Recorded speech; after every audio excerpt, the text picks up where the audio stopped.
Hello guys, कैसे आप? I hope you very well. लड़का अपनी पत्नी की कड़वी बात सुनकर भी चुप रहता है। उसे दुख तो होता है, मगर ये कहकर कि तुम आराम करो, मैं सिर्फ तुम्हारे लिए दूध लेकर आया था, कहकर वो लड़का कमरे से बाहर निकल जाता है। और लड़की मन मार कर रह जाती है, क्योंकि वो चाहती थी कि इसका हस्बैंड उससे झगड़ा करे, और उसने झगड़ा नहीं किया था, क्योंकि अगर वो उससे झगड़ा करता तो वो उस गवार से तलाक ले सकती थी।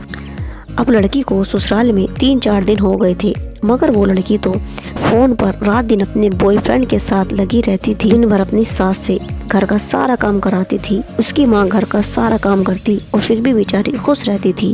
वो लड़का एक छोटी सी कंपनी में नौकरी करता था। वो लड़का बहुत समझदार और बहुत मेहनती था। और वो लड़का सुबह काम पर जाता और शाम को थक हार कर जब वो घर पर आ जाता तो उसकी पत्नी उससे पानी के लिए भी नहीं पूछती थी, इनफैक्ट फोन पर लगी रहती थी। अब उस लड़के और लड़की की शादी को करीब 1 महीना हो गया था और अब तक वो एक साथ नहीं हुए थे। वो लड़का बहुत शांत मिजाज का था, अपनी पत्नी को कुछ भी नहीं कहता था। जब खाना खाने साथ बैठती तो लड़का अपनी पत्नी को खाना डालकर भी देता कि पत्नी उसके साथ खाना तक नहीं खाती थी। वो अपना खाना उठाती और अपने कमरे में ले जाकर खाती थी। उस लड़के को दहेज में एक स्कूटी भी मिली थी, और जब वो लड़का ऑफिस चला जाता तो उसकी पत्नी स्कूटी लेकर अपने बॉयफ्रेंड से मिलने चली जाती थी। और उस लड़के के आने से पहले वो अपने घर वापस यानी कि अपने ससुराल में वापस आ जाती थी। एक दिन उस लड़के की छुट्टी होती है और वो घर पर ही था, और वो लड़की घर का कोई भी काम नहीं करती है।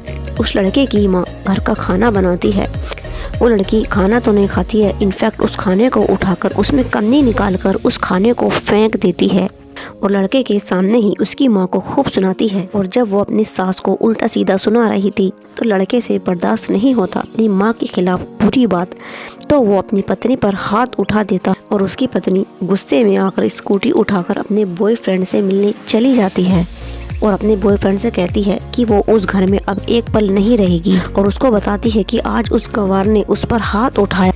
तभी उसका बॉयफ्रेंड कहता है, अरे मैं तुमसे कब से कह रहा हूँ तुम चलो मेरे साथ, बस तुम हो कि आजकल करती रहती हो। लड़की कहती है कि शादी के दिन तुम्हारे पास आई थी बट तुमने ही मुझे वापस घर लौटा दिया।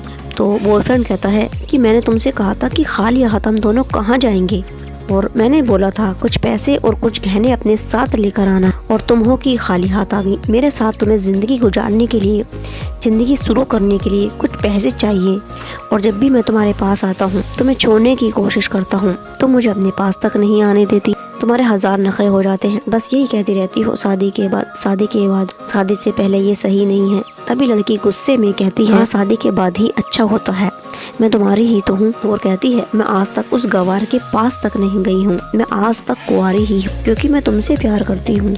बस तुम मुझसे शादी कर लो और उसके बाद तुम मेरे करीब आना, फिर मैं तुम्हें नहीं रोकूंगी। तब उसका बॉयफ्रेंड कहता है, तो ठीक है, तुम कल शाम तक 5 लाख रुपए लेकर मेरे पास आ जाना, मैं तुम्हें एक होटल का पता भेज रहा हूँ, तुम वहाँ पहुँच जाना। लड़की कहती है, उस गवार के पास 1 रुपया नहीं है, और जो मेरे पिता ने 3 लाख रुपए दिए थे और सोने के गहने दिए थे वो भी उस गवार के पास उसी की अलमारी में है, और चाबी भी उसी के पास होती। तब लड़की कहती है, मैं कैसे भी करके उससे पैसे लेकर और गहने लेकर तुम्हारे पास आ जाऊंगी। इतना कहकर वो लड़की अपनी ससुराल वापस आ जाती है। घर आने के बाद लड़की अपनी सास पर और अपने पति पर खूब चिल्लाती है, मगर अफसोस वो अकेली ही चिल्लाती है और वो दोनों शांत रहते हैं, और लड़की अपने कमरे में चली जाती है। तब लड़की के बॉयफ्रेंड का मैसेज आता है कि सुबह पैसे लेकर तुम उस होटल में पहुंच जाना। तभी उसका पति दरवाजा बजाता है और कहता है, बाहर आ जाओ और खाना खा लो। उसकी पत्नी कहती है, मैं खाना तब तक नहीं खाऊंगी जब तक तुम मुझे अलमारी की चाबी नहीं दोगे। दरवाजे के नीचे से चाबी उसको देकर चला जाता है। फिर लड़की अलमारी खोलकर देखती है तो उसमें दहेज के पूरे 3 लाख रुपए और सारे गहने और एक डायरी रखी थी। तो वो उस डायरी को खोलकर पढ़ती है तो उसमें लिखा था, डियर वाइफ, तुम्हारे पिता को पता है कि तुम किसी और लड़के से प्यार करती हो, और तुम्हारे पिताजी ने जब उस लड़के के बारे में पता लगाया तो उनको पता चला कि तुम्हारे पिताजी को पता चलता है वो लड़का पहले से ही शादीशुदा है और बहुत सी लड़कियों को वो धोखा दे चुका है। तुम्हारे पिताजी उसके बारे में तुम्हें कुछ भी नहीं बता सके, और तुम्हारे पिताजी ने मेरे आगे हाथ जोड़े थे और कहा था मेरी बेटी का ख्याल रखना।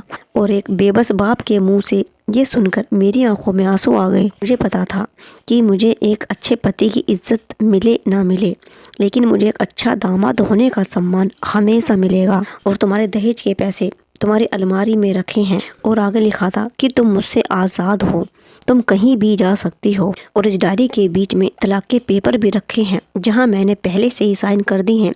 जब तुम्हें लगे इस गवार के साथ तुम और नहीं रह सकती, तो इन तलाक के पेपर पर साइन करके अपने पैसे और गहने लेकर कहीं भी जा सकती हो। लड़की डायरी पढ़कर एकदम से शॉक्ड रह जाती है और उसके गवार पति के शब्द उसके दिल को छू लेते हैं। और वो लड़की अपने गवार पति के प्यार को महसूस करके खूब रोती है। डायरी में लिखा था, मैंने तुम पर हाथ इसलिए उठाया क्योंकि तुमने मेरी माँ को गाली दी थी, और कोई भी बेटा अपनी माँ की बेइज्जती बर्दाश्त नहीं कर सकता, इसलिए मुझे माफ कर देना। और मेरी माँ मेरे लिए सबसे ऊपर है। मैं तुम्हें अपना हम सफ़र बनाने लेके आया था, ज़बरदस्ती करने के लिए नहीं। मुझे तुमसे प्यार हो या ना हो, लेकिन मैं लास्ट तलक सिर्फ तुम्हारा ही साथ चाहूँगा। और लास्ट में लिखा था कि मुझे माफ़ कर देना। उसके बाद उसके बॉयफ्रेंड का कॉल आ जाता है। वो देखती है और वो फ़ोन को ऑफ कर देती है और सिम कार्ड को तोड़कर फेंक देती है। लड़की को समझ आता है जिसको वो बेहद प्यार कर रही थी, वो तो उसके पैसे के पीछे था, प्यार के पीछे नहीं। और उसको सच्चा प्यार करने वाला तो उसको पति ही है कि पिताजी की इज्जत के लिए उससे शादी की, और उसके बॉयफ्रेंड का पता चलने के बाद भी उसको उतना ही प्यार किया। और मैं अपने पति के प्यार को क्यों नहीं समझ पाई, इस बात को सोचकर वो बहुत रोती है और अलमारी में सारा सामान रखकर सोचते सोचते सो जाती है। अगले दिन वो देर तक सो रही थी और उसका पति ऑफिस चला जाता है। और फिर वो लड़की घर का सारा काम कर कर, अच्छा सा खाना बनाकर और अच्छे से रेडी होकर, साड़ी पहनकर और अपने पति के ऑफिस पहुंच जाती है। उसका पति जब उसको देखता है तो वो सोचता है कि तलाक के पेपर पर साइन करके देने आई है, बट उसे कहाँ पता था कि अब वो सुधर गई है। हैरान रह जाता है और उससे पूछता है सब ठीक है, और उसका पति उससे सवाल पर सवाल करता है, बट वो अचानक से उसकी पत्नी उसके गले लग जाती है। तभी उसका पति कहता है सब ठीक है ना, तुम मुझसे कुछ कहना चाहती थी। तभी उसकी पत्नी कहती है हाँ, I love you for ever. यह सुनकर ऑफिस के सभी लोग हैरान रह जाते हैं और उन दोनों के लिए तालियां बजाने लगते हैं। और वो लड़की अपने पति का सबके सामने हाथ पकड़कर सबसे कहती है कि अब मेरे पति देव 1 महीने तक ऑफिस नहीं आएंगे। और तभी ऑफिस के लोग पूछते हैं क्यों, तो उसकी पत्नी कहती है हम 1 महीने के लिए ऑफ पर जा रहे हैं, तो मुझे सच्चा प्यार हो गया है। ये कहकर वो फिर से अपने पति के सीने से लग जाती है। तभी उसका पति उसका हाथ पकड़कर उसको घर लेकर आ जाता है और दोनों खुशी खुशी रहने लगते हैं। दोस्तों, सच्चा प्यार देखने के लिए ना दिल की ज़रूरत होती है, और झूठा प्यार दिखावा होता है क्योंकि वो आंखों से नज़र नहीं आता। जो आपसे प्यार करता है ना, जो आपसे प्यार करेगा वो आपकी और आपकी फैमिली की इज्जत भी करेगा। यही होता है सच्चा प्यार और यही होती है सच्चे प्यार की निशानी। अगर वीडियो पसंद आई हो तो प्लीज़ लाइक करें, कमेंट्स करें, शेयर करें और चैनल को कर लो subscribe. Thank you for watching.